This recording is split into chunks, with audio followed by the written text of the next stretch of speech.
Alright guys and gals, just wanted to do a quick rundown of where my rig is at currently. I've been kind of settling into this a little bit more, and I'm getting pretty much to the point where I really like it and I'm comfortable with it, and just wanted to share it. So I got two guitars now, my parts Tele and my parts Strat.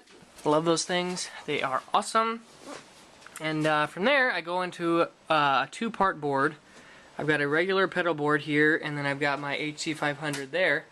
And actually the order is usually flip-flopped, but that's why I've got it. So I run from the guitar into my board. My board here just has boosts, overdrives, and fuzzes. So this is my germanium fuzz face that I made.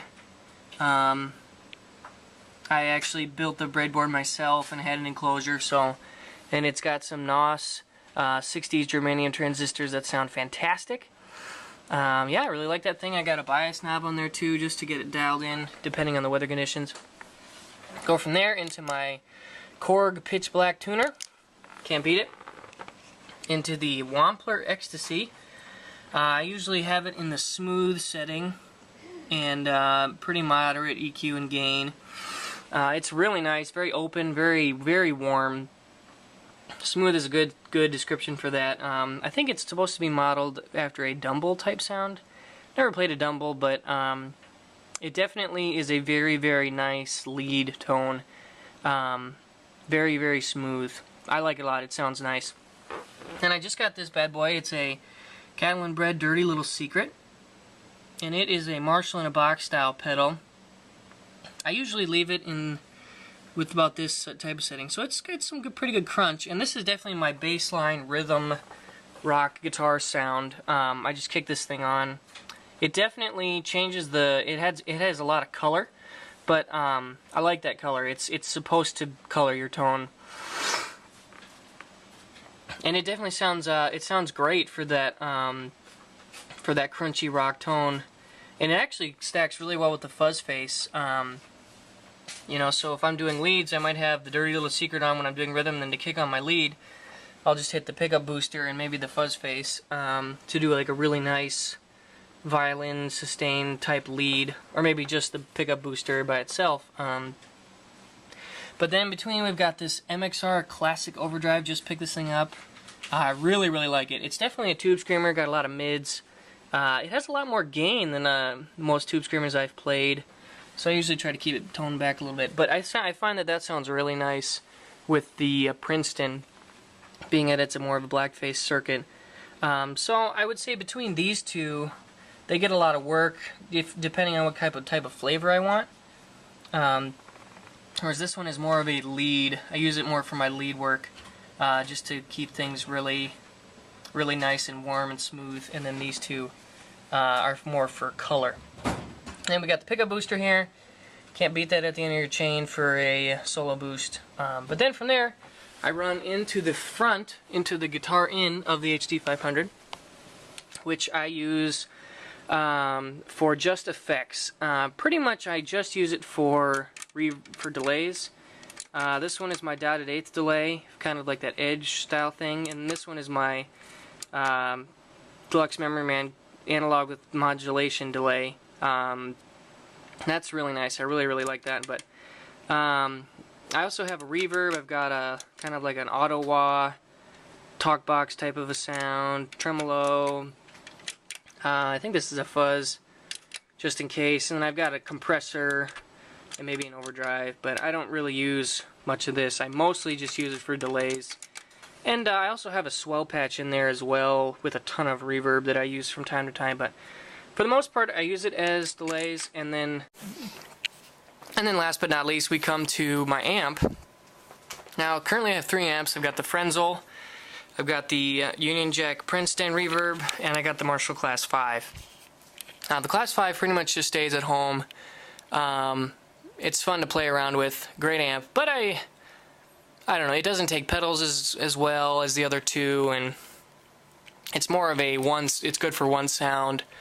And I mean, it's a great sound as it is, but you know, I really just like it for recording, for jamming at home. And if I ever needed to like go to something where I was just gonna bring an amp in and a guitar, and I needed to keep the volume in check, I would definitely bring this guy.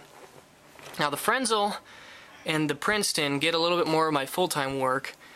Now if it's something that I'm going to need some good cleans, I'm going to bring the Princeton. I like the Princeton a lot because it takes all my pedals really, really well. So if I need to be really versatile, I'll bring the Princeton, and I'll just set it for a nice, good clean. And I do love the reverb on this thing, so that's a huge plus. It's a great grab and go. I like the Frenzel more if I'm doing more of like a rock sound. If I'm going to be playing a lot of crunchy rhythm, I'll actually just set the Frenzel for a crunchy rhythm, and they use pedals for boosts. The Frenzel doesn't take, like the Dirty Little Secret and the MXR aren't going to jive as well with the Frenzel as they were with the Princeton, just because there's a lot of mids already happening there, and both of those, you know, the Dirty Little Secret's a Marshall style, so there's going to be a lot of mids there, and the MXR is a Tube Screamer copy, so again, lots of mids. So I would mostly just use the pickup booster and the Ecstasy in front of the Frenzel, but I will say the Frenzel has much better amp overdrive than like the Princeton and the Dirty Little Secret. I mean, it's not like head and tails above, but it's better. It's, you know, you can't, there's nothing that can beat that nice tube breakup.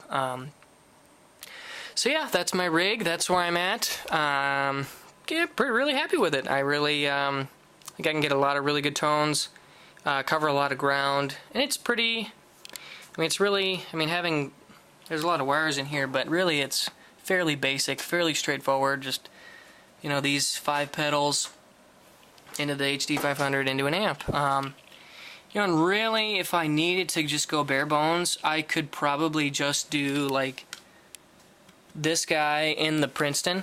You know, because with the reverb there and with the Tube Screamer, you can cut, that's pretty tried and true.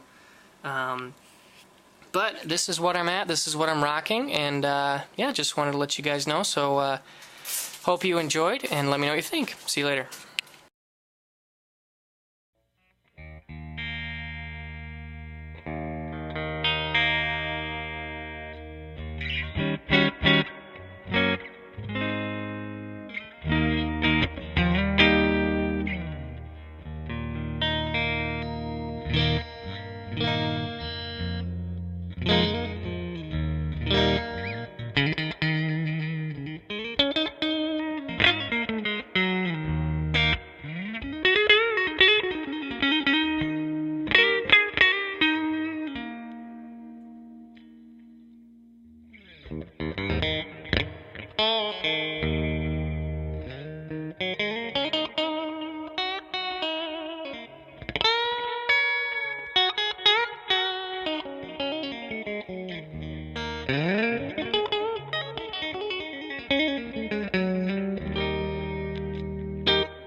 Oh.